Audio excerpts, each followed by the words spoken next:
flood control, and iba pa, Attorney Michael? I don't think so. Sa tingin ko nga, mas lalong nai-interest sa mga tao eh. Right?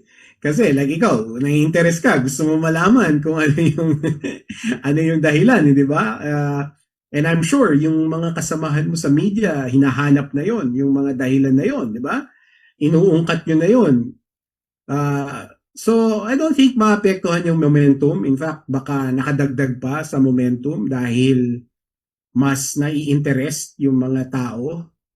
Kasi syempre, sabi nga ni Ombudsman Remulla, sino pa yung may pakana nito kundi yung magbe-benefit dun sa recantation, di ba? So pati si Ombudsman Remulla ay nag-iintriga rin. So so nadadagdagan yung interest ng taong bayan. So I think nakaka-contribute 'yon sa pagpanatili ng momentum dito sa mga kaso.